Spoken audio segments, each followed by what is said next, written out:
Dans cette vidéo, nous allons parler du convoyage air. Cette procédure est utilisée principalement lorsqu'un planeur s'est posé sur un autre terrain que son terrain d'attache, lors d'un vol sur la campagne par exemple, et qu'on va le chercher avec un avion remorqueur plutôt que par la route avec une remorque. On appelle également cela un dépannage air. Les procédures décrites dans cette vidéo concernent l'attelage, donc les deux pilotes, celui du remorqueur et celui du planeur. Certaines parties de cette vidéo sont donc spécifiquement dédiées au pilote remorqueur. Mais il est bon que le pilote du planeur ait connaissance des contraintes du pilote qui va le remorquer sur une distance plus ou moins longue. Commençons par les problèmes à gérer par le pilote remorqueur. Une des contraintes principales du dépannage air est l'heure de coucher du soleil. En effet, les atterrissages sur des terrains extérieurs peuvent se produire quand la convection diminue, donc plutôt en fin de journée.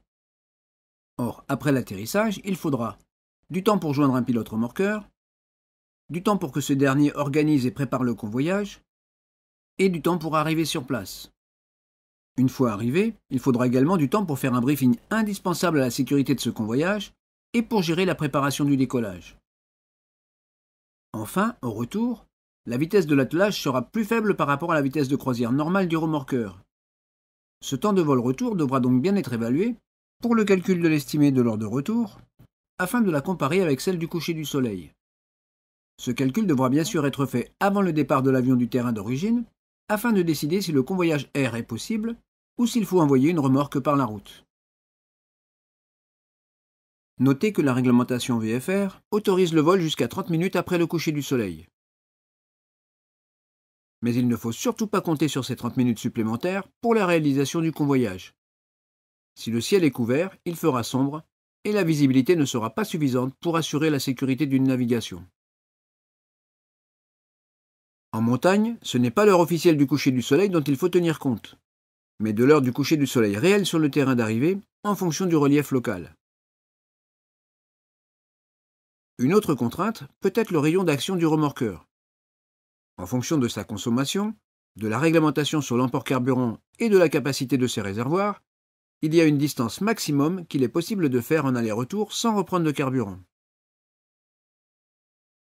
Si le planeur est posé à une distance supérieure à ce rayon d'action, il faudra vérifier que le ravitaillement sera possible à destination ou en route et de prévoir le temps supplémentaire nécessaire pour cette opération. C'est à la charge du pilote remorqueur, qui sera le commandant de bord de l'attelage, de déterminer si ces contraintes permettent de revenir dans les temps et de décider avant le départ si ce convoyage sera possible ou non. Attention à ne pas céder aux pressions qui peuvent parfois s'exercer sur lui pour favoriser l'option dépannage air plutôt que dépannage par la route, s'il estime que le temps restant est limite pour réaliser ce dépannage air en sécurité. Voici un exemple de calcul de la distance maximale possible et de l'heure limite pour un pony PA25 au départ du terrain de Buneau-Bonnevaux. Le réservoir de cet avion permet de prendre 149 litres, mais le manuel de vol donne une valeur de 145 litres utilisables, ce qui sera notre base de calcul. La réglementation impose une réserve de 30 minutes de carburant, ce qui correspond à 28 litres. Si on considère que cette réserve ne doit pas être utilisée, il nous reste 145 moins 28, 117 litres de carburant utilisables pour le vol. Sachant que la consommation horaire moyenne de cet avion est de 55 litres par heure, cela nous donne un peu plus de 2 heures de vol possible, qu'on va arrondir à 2 heures maxi pour la sécurité. La vitesse moyenne de vol à l'aller sur cet avion sera de 180 km/h. La vitesse moyenne du vol au retour pendant le convoyage sera d'environ 140 km/h, ce qui fait une vitesse moyenne en aller-retour de 160 km/h. Pour faire un aller-retour en 2 heures de vol maxi, avec une vitesse de croisière moyenne de 160 km/h, on peut parcourir une distance de 160 km multipliée par 2, soit 320 km. Il faut donc que le terrain de destination soit à 160 km maxi, soit 85 nautiques. Il faut maintenant calculer l'heure limite à laquelle il faut partir pour revenir avant l'heure du coucher du soleil. On a vu que le temps de vol possible était de 2 heures. Si on prend un forfait de 30 minutes sur place pour organiser le départ et faire le briefing, cela donne un temps total convoyage plus temps d'escale de 2h30. L'heure de départ maximale de Buneau, pour un planeur posé à la distance correspondant au rayon d'action maximum, sera donc du coucher du soleil, moins 2h30.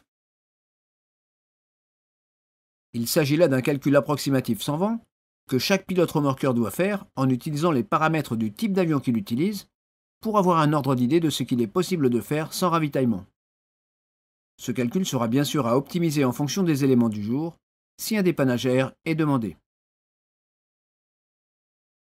Ce calcul étant fait, si le convoyage est possible, le pilote remorqueur devra également préparer sa navigation. Cette préparation sort du domaine de cette vidéo. Mais voici pour info une checklist des points à préparer avant de partir en navigation VFR. Tous ces points sont détaillés en vidéo sur la chaîne YouTube Good Pilot, qui est dédiée à la formation et au maintien des compétences des pilotes d'avions légers. Nous vous invitons à aller voir cette chaîne YouTube Good Pilot. En plus de cette préparation, il faudra bien sûr penser à prendre à bord un câble de remorquage plié, si l'avion n'est pas équipé d'un enrouleur, ce qui évitera une déconvenue à l'arrivée. Par ailleurs, il est conseillé que le pilote du remorqueur prenne le numéro de téléphone portable du pilote de planeur qu'il va chercher, pour l'appeler avant de décoller. Cela lui permettra de lui donner une heure estimée d'arrivée et de bâtir une première stratégie en fonction des dernières infos que lui donnera le pilote de planeur. Cela permettra également de le joindre en cas d'aléa, par exemple un déroutement lors du vol aller. Un GPS pour assurer la précision de la navigation vis-à-vis des éventuelles zones à statut particulier et des zones d'espace aérien contrôlé. Une batterie de rechange pour le planeur ou une VHF portable pour assurer la possibilité de communiquer avec le planeur sur l'étape retour si sa batterie est faible ou déchargée. Et une checklist spécifique pour le briefing convoyage, dont voici un exemple. Un lien de téléchargement de cette checklist est disponible dans le descriptif de cette vidéo sur la chaîne YouTube Spiral. Un briefing filmé va vous être présenté en fin de cette vidéo.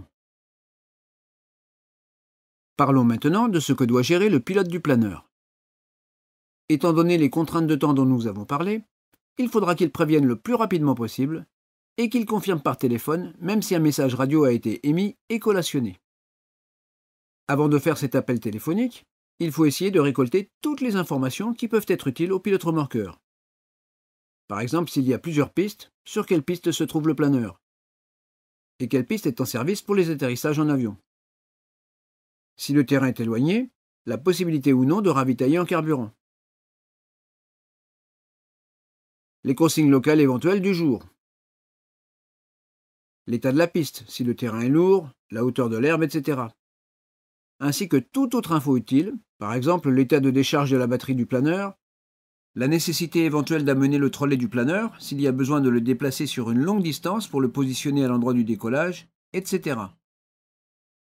Ensuite, il faudra prendre toutes les dispositions pour que le temps d'escale soit le plus court possible quand l'avion sera arrivé. C'est-à-dire principalement de trouver de l'aide pour positionner le planeur le plus près possible de l'endroit où aura lieu le décollage, en partant du principe qu'il faudra utiliser la piste la plus adéquate et que toute la longueur disponible devra être utilisée. Si l'atterrissage a eu lieu sur un terrain où il n'y a pas de pratique du vol à voile, ou si le terrain est désert, il faudra trouver si possible quelqu'un qui sera disponible et volontaire pour faire l'assistance au décollage. Il faudra ensuite prendre le temps de faire un briefing à cette personne sur la procédure d'assistance et lui expliquer les points de sécurité, notamment la vérification de l'absence d'aéronef en finale avant de lever l'aile et la manière de tenir l'aile au moment du décollage.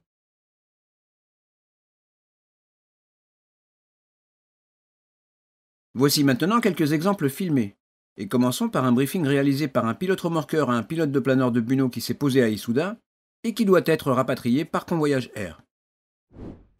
Bien, Dominique, on va faire notre petit convoyage de Isouda. Ici on est à Isouda, on va rentrer à Buneau, d'accord? Et je vais te faire un petit briefing pour ce convoyage. J'ai ma petite checklist pour rien oublier, d'accord? Alors la météo déjà. La météo, tu vois, en venant, je l'ai regardé, on a une base il y a des étalements, c'est sans doute c'est pour ça que tu t'es retrouvé au tard. Ben oui, voilà.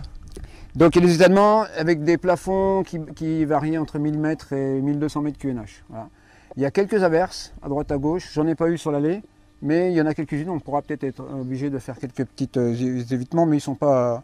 C'est des petites averses, ça ne nous posera pas de problème. Le vent est faible de sud-ouest, donc on a une composante arrière. pour le retour, donc ça va. Coucher de soleil, ce soir 21h54. Là, le temps qu'on se mette en route pour partir, il sera 18h, ce qui fait que ça nous laisse un petit peu moins de 3 heures. Ça ne posera pas de problème, donc hein, d'autant plus qu'on a encore 30 minutes après le coucher du soleil, mais comme il y a des étalements, il va y faire sombre, on n'en tient pas compte, on va se baser sur le coucher du soleil maximum pour nous. D'accord. Le temps de vol, ça va dépendre de la vitesse on tracte. À quelle vitesse tu veux que je te tracte 120, 130 ? Ah, ça sera plus rapide que ça. Un peu plus long. Oui, parce que si on veut rentrer, moi je compte sur 150. 150, d'accord. On essaye 150. D'accord. C'est pas. Voilà, de toute façon, on aura la radio si c'est trop rapide, ou même si tu penses qu'on peut aller plus vite, tu me diras, on s'arrangera par radio. Si on prend 150, ça nous fait à peu près 1h10 de vol, toi. Donc, en évitant les grains. 1h10, 1h20, enfin bon, de toute façon, on a vu qu'il y avait un petit peu moins de 3 heures, donc ça pose pas de problème. On va essayer de le faire à 150. D'accord, 150. En ce qui concerne la navigation, alors toi, ici, Issoudun, pour retourner à Bunot, on va passer entre les thémas de Châteauroux et de Havre, là, ici. Donc on a un petit couloir. D'accord. Un petit couloir tranquille où on peut passer entre les deux. Là, on a comme zone, on a la zone, la R20 Bravo de Havre, qui elle commence à... le plancher est à 2000 pieds, c'est-à-dire à 3000 pieds, pardon. Donc 3000 pieds, ça nous fait à peu près 900 mètres. D'accord. Donc il faudra qu'on soit en dessous. On pourra monter dedans, mais il faudra que je contacte si on a besoin. Mais vu que la base des nuages est à 1000 mètres, ça ne sert pas à grand chose. Je te propose de faire une navigation qui sera vers les 800 mètres, hein, QNH. D'accord. Alors il faut savoir que dans cette partie-là, toi jusque vers Aubigny, là, on aura la zone de Havre qui est au-dessus. Donc là, à 800 mètres, on passe en dessous. La R149 Bravo, c'est du RTBA, elle n'est pas active cet après-midi ni ce soir. Donc pour nous, cette zone-là, elle n'existe pas. La seule zone qui nous concerne, donc c'est les deux TMA au départ et la zone R20 Bravo 5. Donc, et à 800 mètres, si on passe au milieu, en fait, on est tranquille de tout. D'accord. En ce qui concerne les terrains, donc après décollage Issoudun, tu vois, on va passer pratiquement dans le tour de piste de Vierzon ici. Donc on a le terrain de Vierzon. Sur la droite, après, tu auras Aubigny. Après, un peu plus loin sur la gauche, tu auras Orléans, Saint-Denis-de-l'Hôtel. Et après, Pithiviers et puis Bunot. D'accord. Donc les NOTAM, il n'y a pas de SUP-IP sur la route. Les NOTAM, il y a juste un NOTAM sur Orléans-Saint-Denis-de-l'Hôtel où il y a du parachutage. D'accord. D'accord. Donc si on est obligé d'aller là-bas, il faudra les contacter, informer qu'on arrive et puis se prendre un renseignement sur le parachutage. D'accord. En ce qui concerne les zones vachables, donc là on va passer, au départ c'est bon, il y a des champs. Là on arrive sur la Sologne, hein, jusqu'à Orléans, là il y a des champs mais ils ne sont pas très grands. Mais il y en a quand même, j'ai regardé au passage. Après Orléans, tu as un petit passage avec la forêt, hein, qui est un peu délicat. Et puis après sur Bunot, Pithiviers, Bunot, il y a des champs. Les cultures sont un peu hautes mais il y a encore pas mal de champs marrons. C'est possible encore, donc voilà, en fait, voilà, le plus critique ça va être la Sologne où il y a des champs mais ils sont petits. D'accord. Et le reste, tu as les terrains. Voilà. Ensuite, alors la radio. Le principe de la radio, c'est que on va arrêter toujours sur la même fréquence tous les deux ensemble. D'accord. Donc au départ, on va partir sur la fréquence d'Issoudun, 123.5. D'accord. Quand moi, je vais avoir besoin de changer de fréquence, j'annoncerai, je passe sur telle fréquence. Alors, on va se mettre d'accord sur les fréquences qu'on va utiliser tout à l'heure, juste après. Et après, je te suis. Et après, tu me diras, tu accuseras la réception, comme quoi tu as bien compris que je vais changer de fréquence. D'accord. Et puis, quand on sera sur la nouvelle fréquence, on fait un petit check. Pour savoir si on pour des fréquences de terrain, hein, si on va sur des terrains, si on a un problème et qu'on se déroute. Maintenant, pour les fréquences de contrôle en route, par exemple Havre ou après Seine Info, si je dis je vais basculer momentanément sur cette fréquence d'Havre ou sur la fréquence de Seine, tu accuses réception. Mais je te suis pas. Si tu me suis. Je te suis aussi. Tu me suis. Mais par contre, on ne fera pas un check parce que c'est des fréquences où il y a du trafic. Ah, on oui, va pas, toi, simplement, tu écouteras ce que je demande et tu écouteras la réponse. Et après, je dirais, je reviens sur la fréquence temps, celle qu'on était avant, la précédente, et on se retrouvera sur cette nouvelle fréquence. Enfin, sur la fréquence que j'ai annoncée, celle qui était avant, en fait. D'accord. D'accord. Et si par contre, si en te suivant, on se retrouve pas, on revient sur la fréquence précédente. C'est ça. Non, si on se retrouve pas, on revient sur la fréquence Bunot. Parce que vu qu'il y aura plusieurs fréquences, pour éviter le doute, hein, notre fréquence de repli, si jamais on a un problème, c'est Bunot. On vient Bunot, on se met d'accord et après on change. D'accord. D'accord. Alors, donc je te rappelle le point clé. Si on change de fréquence pour aller sur un terrain, je l'annonce, tu collationnes, on fait un check. Voilà. Si je dis momentanément, tu collationnes, tu écoutes tu changes, tu écoutes ce qu'on se dit et tu reviens avec moi sur l'autre fréquence. D'accord. D'accord. Très bien. Voilà. Et si on perd le contact, on se retrouve sur celle de Buno, c'est simple, hein, 123.15, et puis on se met d'accord. Alors, en ce qui concerne les changements de fréquence, donc il y a Issoudun, c'est 123.5. Après, bon, il y a Vierzon. La fréquence de Vierzon, c'est 125.25. D'accord. Hein, j'ai mon papier, je les ai notés, je te filerai. D'accord.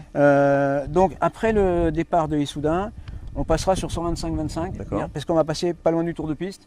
On ne contactera pas forcément, mais on écoutera ce qui se passe pour voir ce qui se passe. D'accord. S'il y en a besoin, on parlera, mais bon, voilà. Et une fois qu'on aura quitté Vierzon, après, bah, je te propose d'aller directement sur la fréquence de Buno, puisque là on est en classe G, il n'y a rien, il n'y a pas de contact obligatoire. D'accord. Les terrains d'Aubigny et de Pithiviers, ils sont sur 123.5. D'accord. Pour si jamais ça casse et que tu veux y aller. Et puis tu as simplement Orléans. Orléans, c'est un AFIS et la fréquence, c'est 122.4. Je te filerai mon petit papier avec les fréquences. Hein. De façon momentanée, je peux être amené à appeler Avord. Donc la fréquence d'Avord, c'est pour la zone là ici. Si on veut monter dedans, c'est à 119.7. Et après, on sera dans la zone d'information de vol de Seine, hein, à 118.050. Maintenant, la trajectoire. Donc ici à Issoudun, toi, on va décoller, c'est la piste 29 en service. Donc on va décoller dans l'axe, je vais monter dans l'axe, et il n'y a pas de trafic là pour l'instant. On virera par la droite, au nord, hein, pour aller direction Buno et passer donc entre les TMA de Châteauroux et de Avord. Donc là, décollage normal, on décolle, je monte, donc on vire à droite, je vais vers le nord, et là je vais commencer vers 300-400 mètres sol, et je vais commencer à accélérer vers 150 en montée, jusqu'à ce qu'on arrive à 800 mètres. D'accord. À 800 mètres, je me mettrai en palier. Donc si ça va bien, tu dis rien. Si c'est trop rapide, tu me le dis par la radio. Si tu vois que c'est calme, qu'on peut faire un peu plus vite, bah, tu me dis, j'irai un peu plus vite, hein, on arrivera un peu plus tôt du coup. Moi j'ai possibilité de monter plus que ça. Hein, d'accord. Le convoyage par lui-même, donc on m'a dit qu'on va essayer à 150. 150, 150, le problème du convoyage à 150, enfin à vitesse plus rapide que d'habitude, c'est le risque de détente de câble. Sur un petit coup de manche, une turbulence, quelque chose, ça pourrait se détendre. Donc toi tu es sur un Pégase, c'est un crochet de fuselage, c'est pas un crochet de treuil, mais c'est quand même un crochet type treuil. C'est-à-dire que si le câble passe derrière, il se défait. C'est comme au treuil, ça se largue. D'accord. Donc il faut faire attention de ne pas détendre le câble. Donc je te propose de garder ton train sorti, ça te permettra d'avoir une petite traînée qui fera que ça limitera les risques de détente de câble. Par contre, piège, si tu fais le vol train sorti, ne le rentre pas en vente arrière. Ah oui, en vente arrière, oui. D'accord. Pense à ça, hein, tu vérifies bien. Bien vérifier la poignée sur le verre. Voilà, c'est ça. Et puis, donc si jamais le câble se détend, la technique c'est de sortir tout doucement les aérofreins pour l'empêcher de se détendre. Hein. Voilà. D'accord. Donc ça c'est le risque pendant le convoyage. Maintenant, si pendant le vol, on est obligé de descendre, parce que finalement les nuages ils sont plus bas que là où on est. Hein. Une averse, enfin je sais pas, pour une X raison où le contrôle nous demande de descendre, on est obligé de descendre. À ce moment-là, je te le dis par radio, et la seule technique utilisable pour descendre, c'est de sortir les aérofreins, de se mettre sous le souffle. Hein. D'accord. Comment vous allez retour au sol dans le temps. Bien là, tu sors tes aérofreins, tu te positionnes sous le souffle, et quand tu me dis que tu es bien positionné en dessous, à ce moment-là, moi je réduis la vitesse et je me mets en descente. D'accord. Et quand on est arrivé à une altitude qui nous permettra de passer, hein, ou l'altitude qu'on doit atteindre parce que le contrôle nous le demande, et bien à ce moment-là, je te le dirai, tu rentres tes aérofreins, tu remontes, et on continue le vol normalement à la nouvelle altitude. Bon, maintenant, supposons qu'on tombe en panne radio. Soit on se perd dans les fréquences, soit il y a une panne, soit ta batterie, tu as volé déjà ce matin, la batterie elle est à plat, et puis on n'a plus de radio. Donc on va se mettre d'accord sur des signaux conventionnels. D'accord. Ceux qui existent, hein, tu les connais déjà normalement. Je te les rappelle quand même. Si je bats des ailes, quel que soit le moment du vol, hein, en montée, pendant la croisière, n'importe où, si je bats des ailes, je largue. Tu largues immédiatement, c'est une procédure d'urgence, c'est qu'il y a un problème. D'accord. Si je te bats de la gouverne de direction, là il y a deux cas. Si c'est juste pendant la montée, enfin au décollage, pendant la montée, pendant la montée, voilà, c'est ça. C'est le classique, c'est-à-dire que tu as un problème sur ton planeur, a priori. 9 fois sur 10, c'est les aérofreins. D'accord. Donc tu rentres. Maintenant, si c'est une fois qu'on est installé en croisière et que tu me vois battre de la gouverne de direction, ça veut dire qu'il va falloir qu'on descende. Parce qu'il y a des nuages, tu le verras peut-être plus bas que nous. D'accord. Okay, donc si je bats la gouverne de direction, tu sors les aérofreins et tu te mets dans.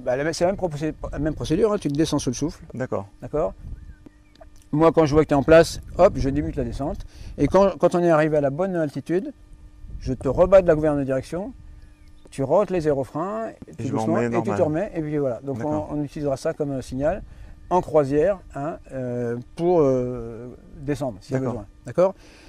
Maintenant, je t'en propose un autre de petit signal si jamais on n'a pas de radio, qui n'existe pas, mais qu'on va s'inventer pour nous. Mhm. C'est si jamais pendant la croisière, on n'a plus de radio et que tu fatigues, que tu as du mal et que tu trouves que c'est trop vite, Mhm. je te propose de te décaler légèrement d'un côté ou de l'autre. D'accord.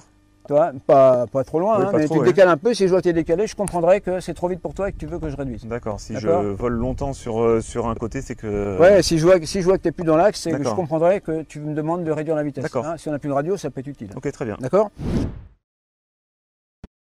Ensuite, bon, l'arrivée. Quand on arrive en local, tu peux te larguer quand tu veux, D'accord. mais tu m'annonces avant. D'abord, moi, je te ferai régulièrement le long de la route, je te donnerai des checks pour te dire, bah voilà, là on est travers Aubigny par exemple, ou on est travers Vierzon, ou pour te recaler ta naf, parce que toi derrière tu suis, donc essaie de faire quand même attention où est-ce qu'on est, toi, mais je t'annoncerai. D'accord. Et puis, quand tu penses que tu es bien sûr suffisamment haut et que tu vois le terrain, tu m'annonces un petit peu à l'avant et je te dirai, oui, ok. Je vérifierai que tu t'es pas planté, que tu étais bien. Il faut vraiment être sûr de là où tu es et de la hauteur, et tu es sûr de rentrer. À ce moment-là, tu me dis, je vais me larguer. Tu me le dis un petit peu avant. Si moi, par exemple, je vois qu'on est vraiment super local et que tu ne te largues pas, je vais te dire, je te dirai par exemple largage à convenance. D'accord. Ça veut dire que pour moi, c'est bon, mais c'est quand même toi qui décides. D'accord. Hein, tu regardes, est-ce que ça te convient ou pas. Bon, si à la radio, on se met d'accord. Hein. D'accord. Sinon, si on n'a plus de radio, tu te largues. D'accord. Voilà, Et si on n'a plus de radio, justement, est-ce que moi je bats des ailes avant de me larguer? Ben non. Non. Non. Tu le sauras, tu le verras. Je vais devoir te larguer. Non, battement d'aile, c'est si jamais tu ne pouvais pas te larguer, justement. Tu te rappelles? Ah oui, oui. Battement d'aile, c'est quand on ne peut pas se larguer qu'on bat des ailes. D'accord. Donc, d'accord. donc là, il n'y a aucune raison que tu D'accord. battes les ailes. Donc Non, voilà, tu te largues. Tu dis, D'accord. voilà, ça je. D'accord. Voilà. Quand tu es sûr de ta position et que tu es bien en local, hop, tu te largues. D'accord, Voilà. très bien. La piste en service, ça ne sera pas forcément celle où on est parti. Donc moi, si on a la radio, je suis autonome, donc je partirai un peu devant.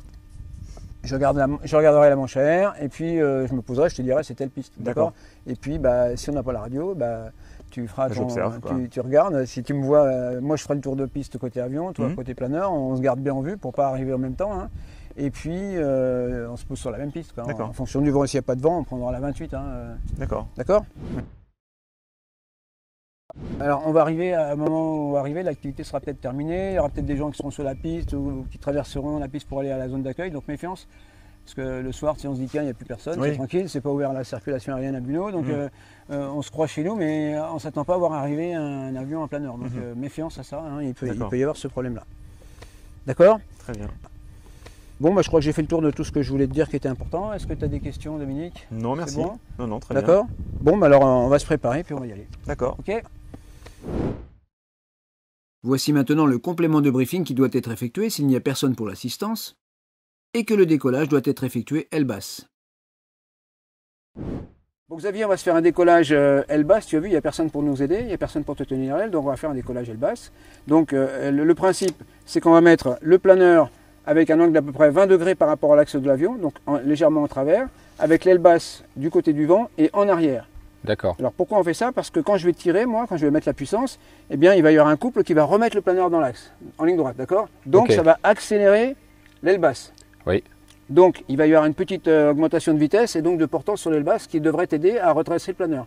Toi en même temps tu mettras manche-poignée bien sûr dans l'autre sens pour essayer d'aller rechercher l'axe le plus rapidement possible et l'inclinaison nulle. D'accord. D'accord. Alors maintenant la procédure, eh bien on va se préparer, on va mettre le planeur donc à 20 degrés, l'avion et on va accrocher le câble et progressivement moi je vais tendre tout doucement le câble. D'accord. Toi tu m'annonceras quand le câble est presque tendu. De façon à ce que j'arrive tout doucement à la bonne longueur, à bonne distance, et tu me diras stop quand c'est bien tendu. Parce que si je tire trop, je vais ramener le planeur. D'accord, donc ça serait dommage, il faudrait ressortir et repositionner le planeur. D'accord, bien voilà. sûr. Donc je vais tendre le câble, tu m'annonces tendu une fois que c'est fait, et à ce moment-là tu te prépares. Tu te prépares, je te laisse ton temps. Hein. Ouais. Tu fais bien ton crise, puisque là il n'y a personne pour vérifier tes aérofreins et ta verrière, etc. Donc tu fais ton crise. Ouais. Et quand tu es sûr que tout va bien, que tu es prêt, tu me dis à la radio, je suis prêt. Je suis prêt, d'accord. Moi, j'accuserai réception, d'accord. Oui. Et à ce moment-là, progressivement, je mettrai la puissance sur frein. Je ne partirai pas, hein. Je mettrai toute la puissance, tu l'entendras. Oui. Déjà, ça va te souffler le souffle du moteur va te souffler un peu les ailes, donc ça va t'aider un peu. Et puis, moi, je vérifie mes paramètres et que quand tout est stable, je t'annonce top décollage. Et à ce moment-là, ça veut dire que là, je lâche les freins. Alors attention, il va y avoir un petit mouvement, un peu brusque. Et là, donc, tu essaies de rattraper l'axe, c'est l'inclinaison nulle. Si tu as un problème, tu largues. D'accord, je largue. On ne prend pas de risque, hein, d'accord. On refera le nombre de fois qu'il faut jusqu'à ce que ça soit bien. Et puis, si tout va bien, et ben après, ça se poursuit comme un décollage normal. Il n'y a plus de différence à partir du moment où tu es dans l'axe et avec l'inclinaison nulle. Eh ben, tu continues de garder la main sur la poignée jaune tant que tu n'as pas la. Enfin, jusqu'à ce que tu aies un bon contrôle du roulis avec les manches. D'accord. Et après, ça redevient un décollage normal. Entendu. Ok, tu as des questions? Non, c'est très clair. Bon. Merci Philippe. Alors on y va. Voyons enfin une procédure de décollage aile basse.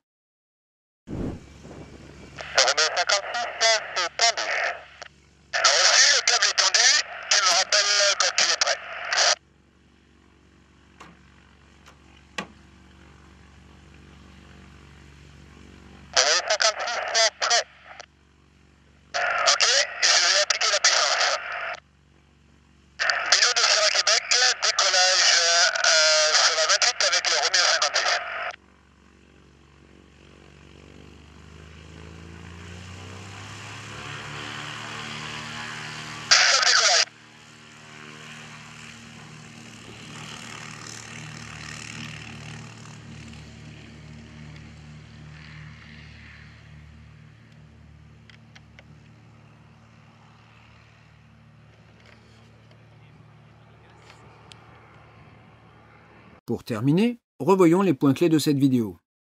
Un convoyage air est un vol qui présente certains risques et qui nécessite une préparation méticuleuse.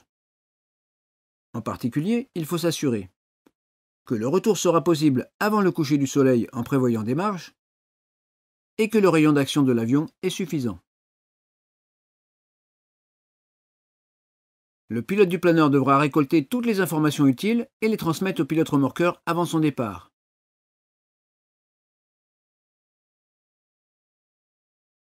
Enfin, un briefing complet devra être fait par le pilote remorqueur au pilote du planeur avant le départ du convoyage. L'idéal est d'utiliser une checklist pour ne rien oublier. Dans cette vidéo, nous avons parlé du convoyage air. Dans la prochaine vidéo, nous parlerons du départ au treuil.